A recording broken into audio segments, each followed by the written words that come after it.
My special guest this evening is a very special one.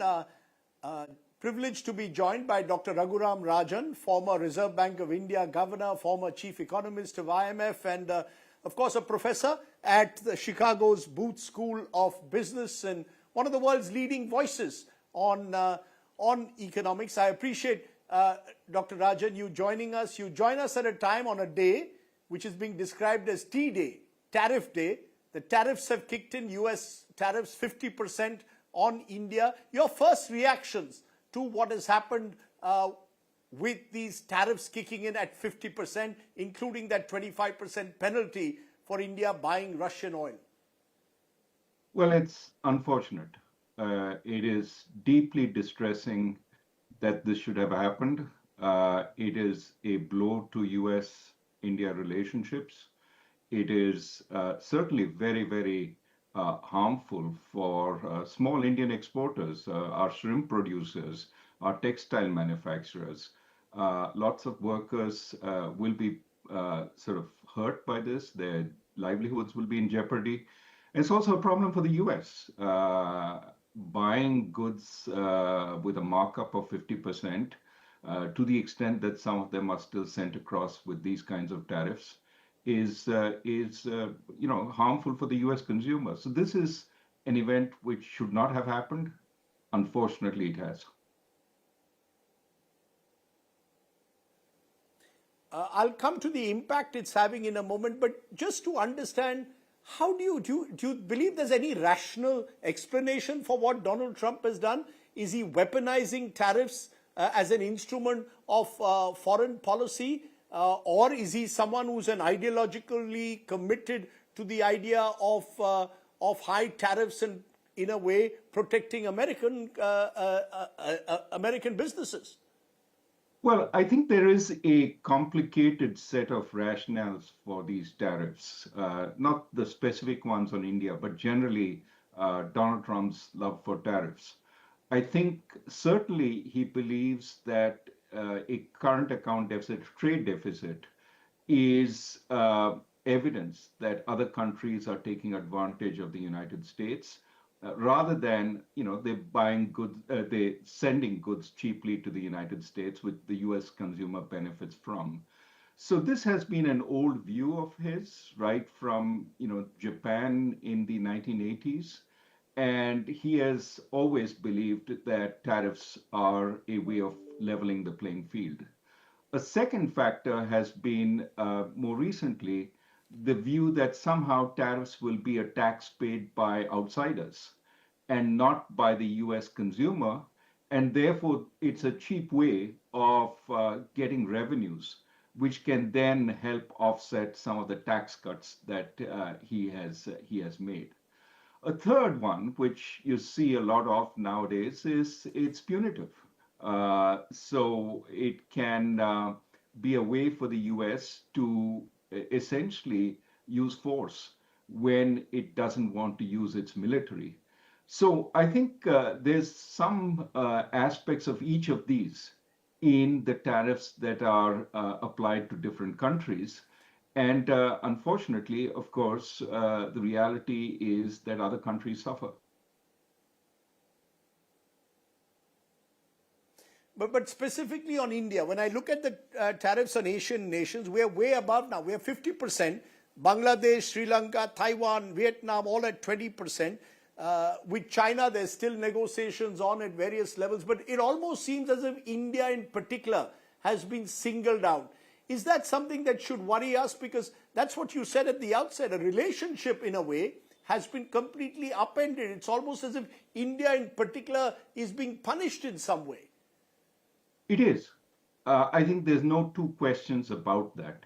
And to some extent, my discussions with foreign ministry officials suggest that there was an agreement which was on the cards, which would have brought India in with tariffs which were more like the Asian tariffs, more in line with them. And so we wouldn't look different and we would be on a level playing field. Of course, there was a hope that the special Modi-Trump relationship would yield something even better.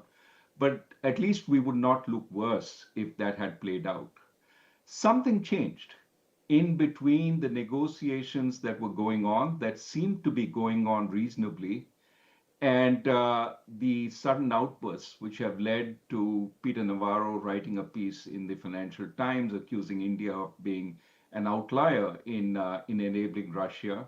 The fact that Turkey and China have not been similarly tariffed for enabling Russian oil sales, or for that matter, the European Union for buying energy products from Russia.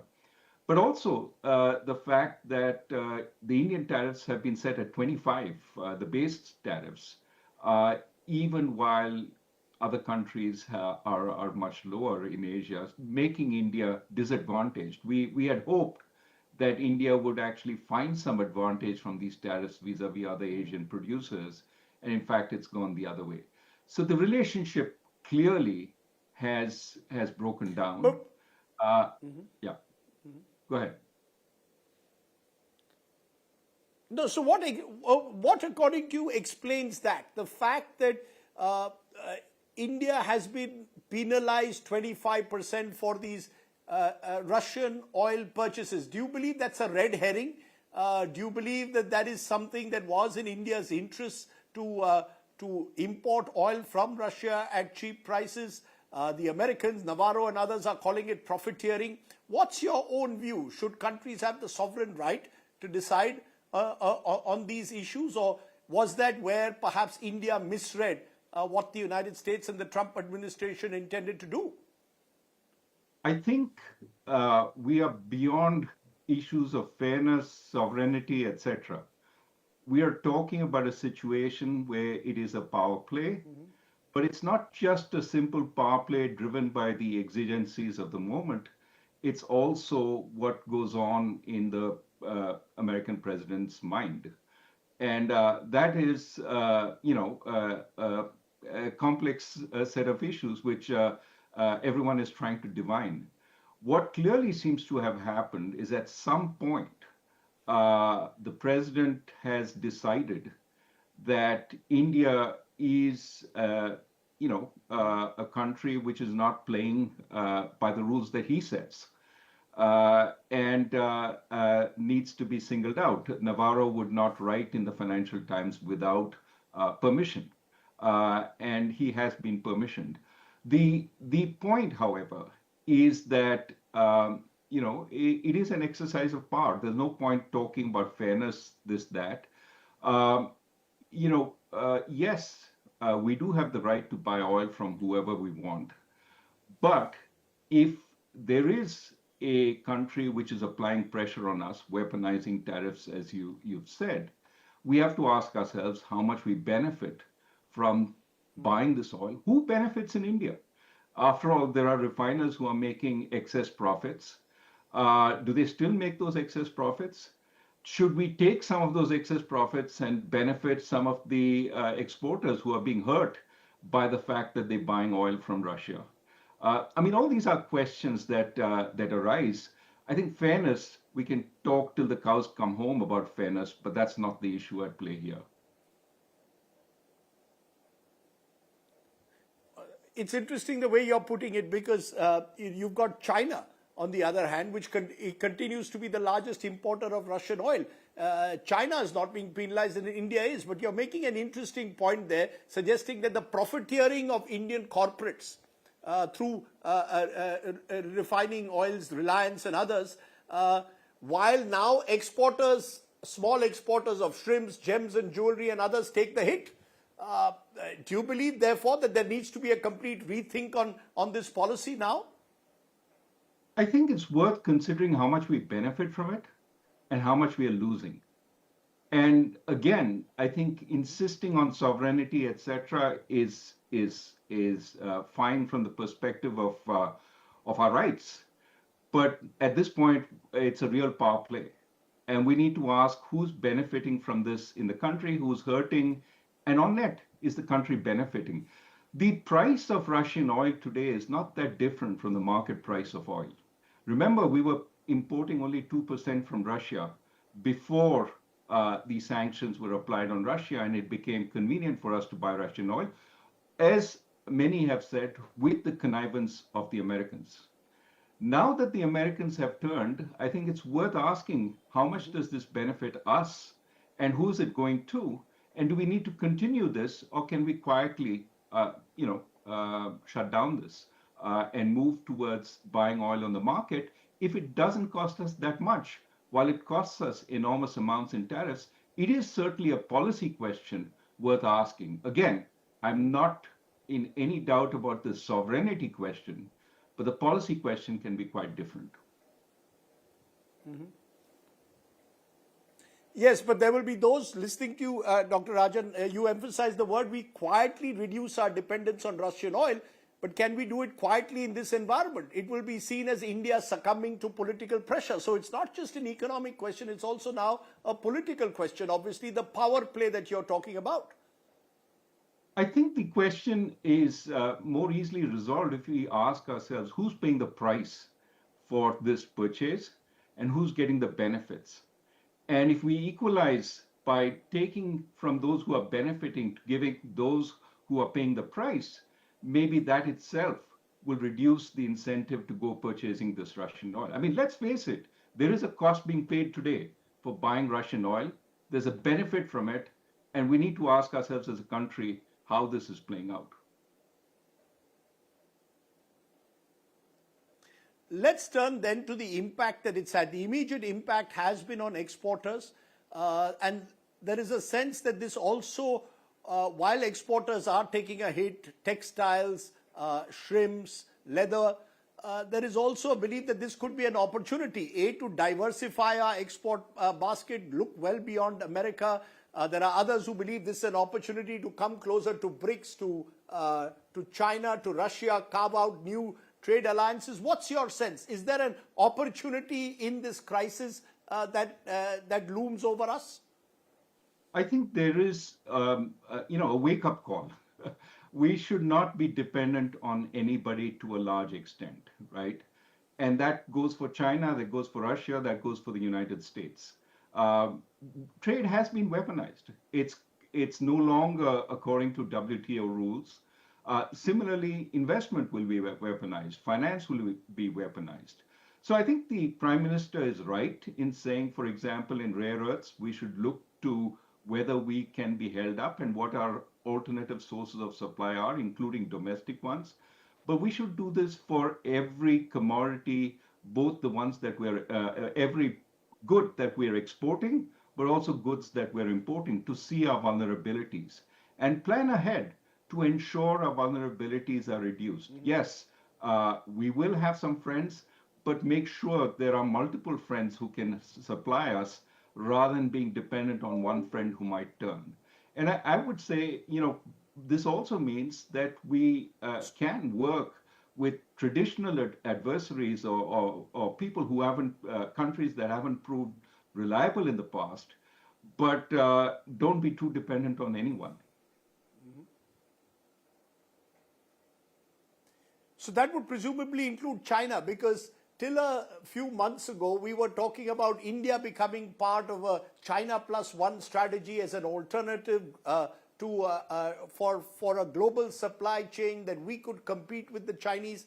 Are we now saying that this may well be an opportunity, rather than compete, to actually collaborate with the Chinese to see ourselves as part of some kind of a new trade axis if the Americans are going to, as we are saying repeatedly, weaponize tariffs against us? I think tariffs can be weaponized by anybody. So I would say, let us form whatever relationships make sense, but don't be dependent on any one relationship. By all means, work with the Chinese, invite Chinese investment and get them to share some of their technology with us, because there's a lot to be learned from the Chinese.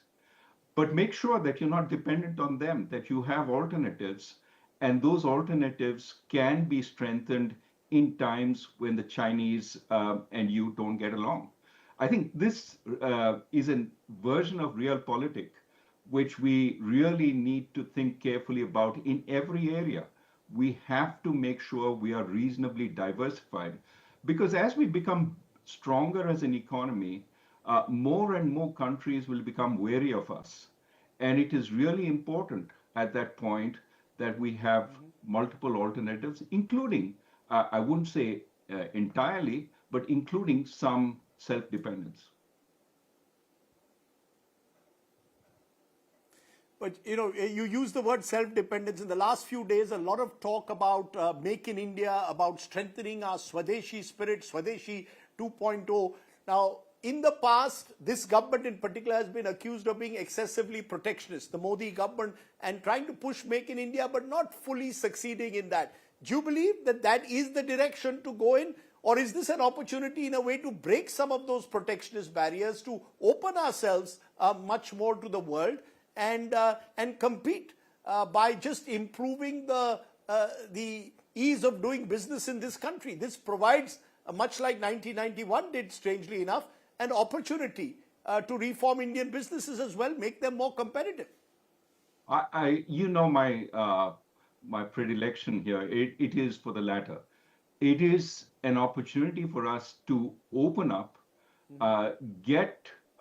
become members of various supply chains, not just the ones that run into the US, but also across the world. Japan can be a good partner in many new activities because Japanese firms have invested tremendously in India. We need to also create more opportunities for our own firms, right? And that means doing all the reforms we've talked about. GST reforms are just one step, but the ease of doing business is something we've talked about a long time. It has to move from the drawing board to actual implementation. Our business people have to feel that doing business is actually easier rather than it's just some numbers in some charts that the finance ministry puts up. So I think this requires real work.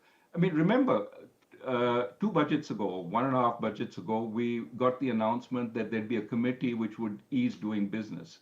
Well, what has it actually proposed? Why is it that we're not seeing more of those proposals actually make their way through the central government, but also the state governments?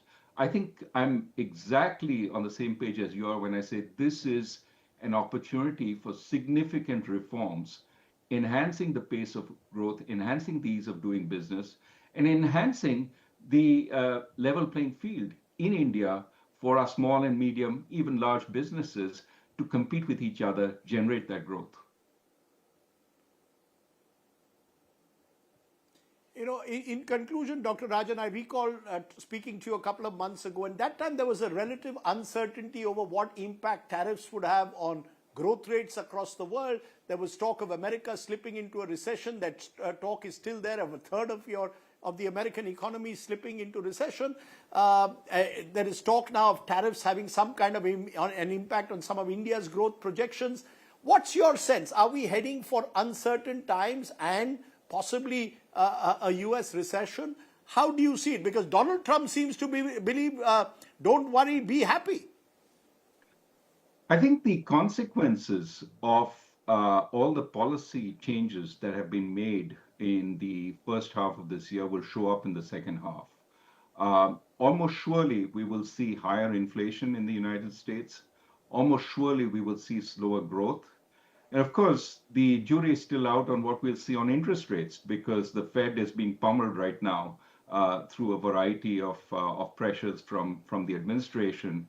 But also the Fed is very wary of what's going to happen in the labor market. But broadly, I think the consensus, which I don't disagree with, is higher inflation, lower growth in the United States in the rest of the year. Now, what happens is, what matters is how this affects the policies that the administration is putting out. Right now, it seems as if there is no downside to these policies. And it's all upside, more revenues being generated from the tariffs that the administration has applied. And as yet, no significant slowdown in growth. Now, we have to wait and see if what economists predict actually comes out. The US administration is discounting what the economists predict and say it'll be wonderful. Let's see.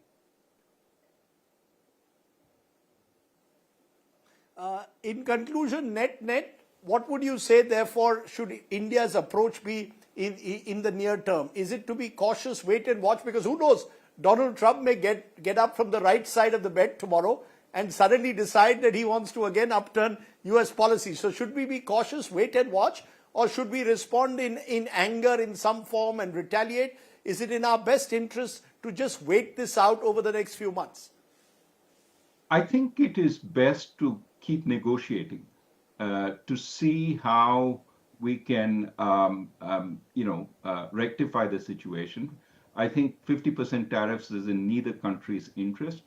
We should certainly enlist U.S. Friends, including, for example, shrimp importers who are seeing their costs go up, get them to also talk to the administration. I think it is quite important to see that we somehow get to the ear of the president. We have a new ambassador for the United States who's a friend of the president. Talk to him also. But I think broadly, try and rectify the situation. And I think it's important here not to make a situation worse by, reacting in anger. I think our foreign establishment can follow the right approach, which many countries have, of trying to work with the administration to rectify issues. Mm-hmm. But I think as you said, it is also a wake-up call for us. Let us not become overly dependent on any single country. Let us ensure we're part of the global supply chains across the world. Let us look east. Let us look to Europe. Let us look to Africa, including what we're also already doing with the US. And let us unleash those reforms, which we absolutely need to do in India to get to that 8.5% growth, which we need to employ our youth. That is something we've been talking about for a long time. This may be the wake-up call to get us to do that. Dr. Raghuram Rajan, for perhaps giving us a wake-up call. They're all the way there from Chicago. Always a pleasure talking to you. Thank you so much for joining me here today on the News Today. Thanks very much. Thank you.